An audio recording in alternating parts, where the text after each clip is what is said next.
Welcome to the Fear and Greed Afternoon Report for Monday, the 3rd of April 2023. I'm Sean Aylmer. Every afternoon, we've got the 5 stories that happened today that you need to know about. Story number 1, the S&P ASX 200 finished today up 0.6% to 7,223 points. That's the highest close in almost a month. ANZ, Westpac and Commonwealth Bank all ended the day up 1% or more.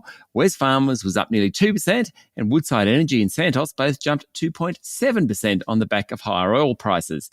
WiseTech Global and Goodman both finished more than 2% higher. The gold stocks tended to underperform, with market leader Newcrest down 2.2%, while the big iron ore miners also went backwards.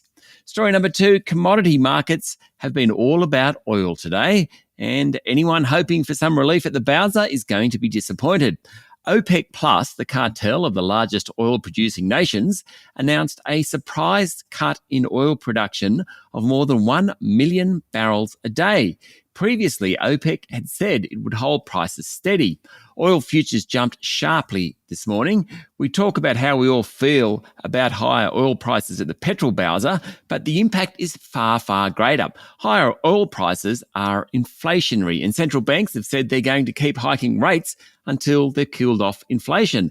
So this is bad news for those hoping global central banks might soon start cutting rates. It's also likely to trigger tension between the US and the world's biggest producer, Saudi Arabia. Already the Biden administration has come out and said the cuts are ill-advised.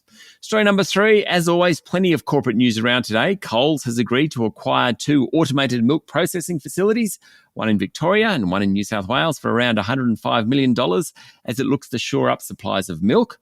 Sonic Healthcare has agreed to buy Diagnosticum Group of laboratories in Germany for around $300 million. The Star Entertainment Group lost the chief executive of its flagship Sydney casino. Scott Wharton resigned today, having had the job for just 8 months. He was both CEO and head of transformation at Sydney Casino. Not a good look for the gaming group, just as the company is trying to show it can reform its operations. And Lake Resources said its direct lithium extraction technology, provided by partner Lilac Solutions, has produced lithium carbonate purity grades greater than 99.8% at its testing facility in Canada. Now, the processing plant remains at the demonstration stage, and the Lithium Explorer says it's in the process of evaluating project timelines and capital costs, but 99.8%, that's pretty good. The announcement was enough to send Lake Resources' share price up 9% today, easily the best of the top 200. Story number 4, the repercussions for the Liberal Party continue from the disastrous Aston by-election over the weekend, when the opposition became the first in 100 years to lose the by-election to a sitting government. Former Prime Minister Malcolm Turnbull, who isn't a stranger to criticising his former party, yesterday said it's clear the Liberal Party needs to move back to the centre. But that's difficult for Peter Dutton because of his reputation as a hard right culture warrior. The topic is sure to get a good run on Wednesday when the party room meets in Canberra to discuss its position on the Voice referendum. And story number 5, a jump in demand for new houses alongside slowing supply is set to crunch the housing and rental market even more, with a housing shortfall of more than 100,000 homes expected over the next 5 years. The outlook from the National Housing Finance and Investment Corporation is much more dire than 12 months ago, and says housing affordability and supply are likely to remain more challenging for some time.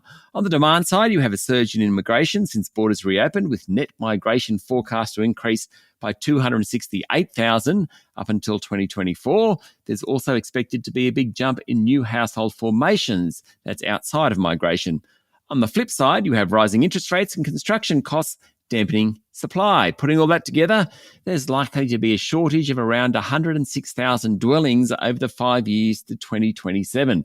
Of course, this is happening against the backdrop of rate rises from the Reserve Bank and opposition to the federal government's $10 billion Housing Australia Future Fund. That's it for the afternoon report for Monday, the 3rd of April, 2023. Michael Thompson and I will be back tomorrow morning with a Tuesday edition of Fear and Greed. I'm Sean Aylmer. Enjoy your evening.